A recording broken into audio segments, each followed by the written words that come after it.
Welcome back into the GSMC Sports Podcast. We just talked about the Celtics' perspective of advancing to the conference finals, but now want to switch to the other side a little bit, talking about the Cleveland Cavaliers and their offseason ahead, because we had a lot of different rumors sort of come up within the first 12 hours of the Cavaliers being eliminated from the playoffs. That does make for a very interesting conversation about the offseason ahead for the Cavaliers. And truthfully, none of the individual headlines were all that surprising, but the fact that JB Bickerstaff's job was, quote, in jeopardy just hours after the game, and I do understand what the concern is there, but again, the speed of which all of this came out was really surprising to me. That there is definitely going to be a shakeup ahead for the Cleveland Cavaliers. So the conversations start around Donovan Mitchell and how happy he is in Cleveland. There have been rumblings for months now that if the Cavaliers were going to offer an extension, it seems like Mitchell would not be willing to commit to them long term. And I think that was sort of built up even a little bit more over the course of this series, where there was a report that just came out that Mitchell was frustrated by the maturity level of some of his teammates and the lack of focus there.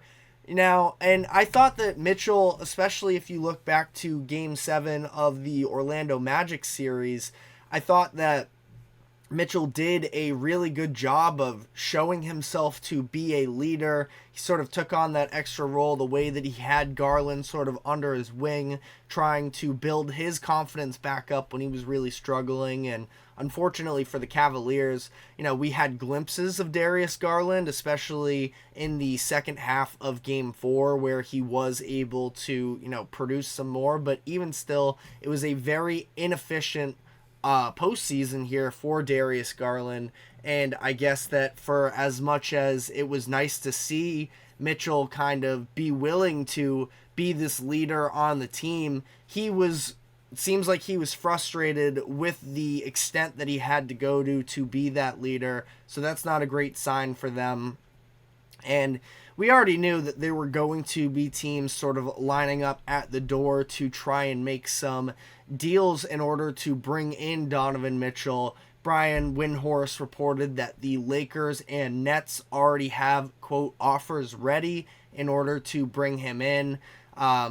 I think Shams Charania said that the Heat could be another team, or it was Zach Lowe actually, who said that the Heat could be another team that could potentially make a move at Donovan Mitchell. And I think that this does make sense, honestly, from all ends. The Cavaliers were sort of similar to the Atlanta Hawks when the Hawks made their run to the conference finals in 2021, where I feel like both of these teams sort of jumped the gun in terms of trying to force their way into contention. And during the time where Donovan Mitchell was traded, they had the best package that was out there in order to make a move, and they jumped on the opportunity, and they thought that was something that could help lead them to contention. But the reality is, the fit just wasn't necessarily there. We're not playing franchise mode in NBA 2K. It seems like they were just very reductive in terms of Garland and Mitchell have very similar skill sets. Both are on the ball players.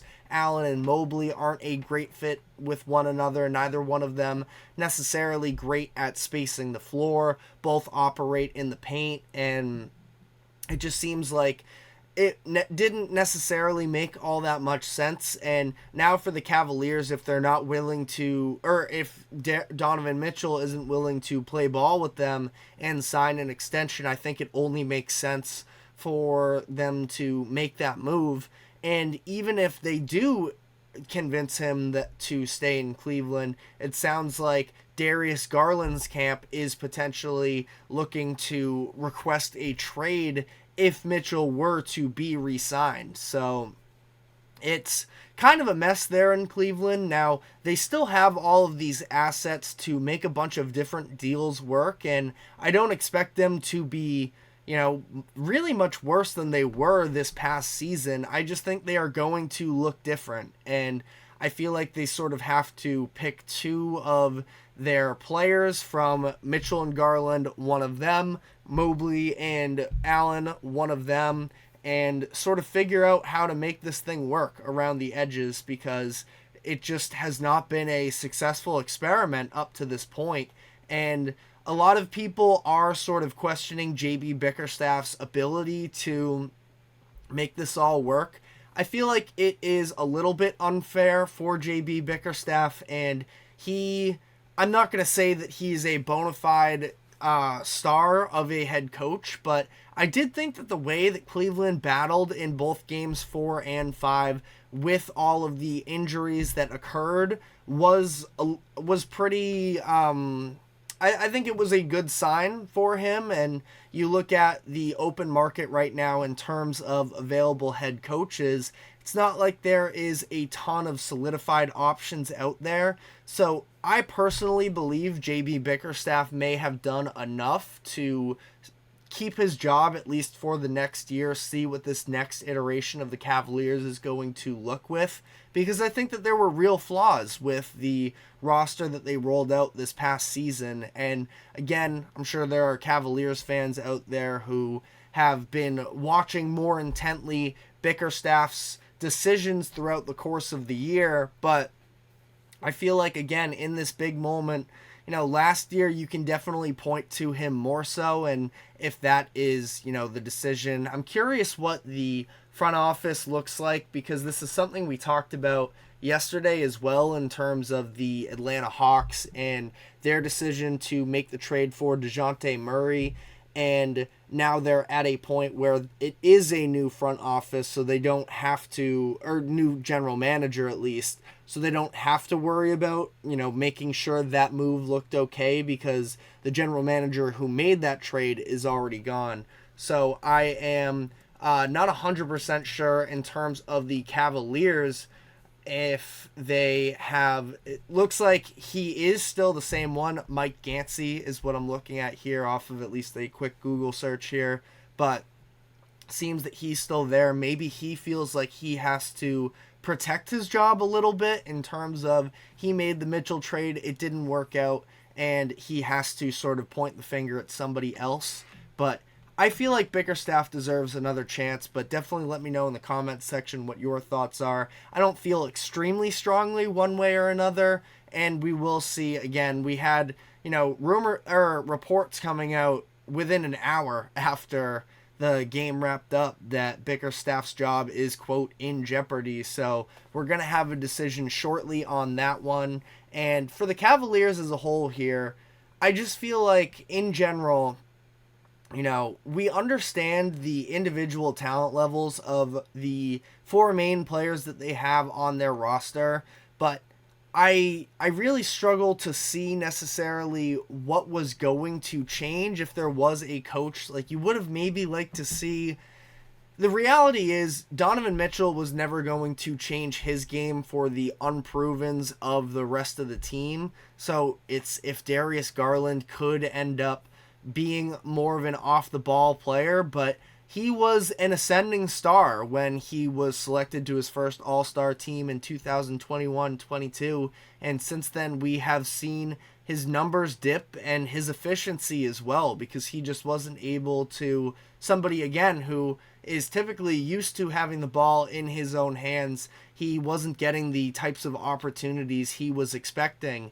And I just feel like it was, I can't say again fully it was a mistake to try and make the move for Donovan Mitchell, and especially we'll have to see what the potential return looks like for him in a trade package. But ultimately, I just never really loved the fit to begin with. Now, there was also the sort of minor storyline that came out of Game 3 or Game 4, I'm blanking on which one it was. I think it was Game 4 actually, where LeBron James was in attendance and he was sitting courtside, and a lot of people were sort of pointing to the fact of what's he doing in Cleveland right now. Could this mean that he could potentially make a return? That would definitely be interesting, and if LeBron were interested in that, I feel like it would probably make more sense for the Cavaliers to lean more in the direction of getting Donovan Mitchell to re-sign. And, if you're going to go for it with LeBron James once again, you probably want the more, championship-ready players to date. And Darius Garland, for as much as I do like him, I feel like it would probably make sense to ship him off in that case. But again, a whole bunch of different factors baked into this. Let me know what you think the Cavaliers should do in the offseason. But we are going to move off of this for now, and when we come back on the other side of this break, we are going to be talking about the Dallas Mavericks, who won their Game 5 matchup against the Oklahoma City Thunder to retake the series advantage. Stick with us, and we will be right back.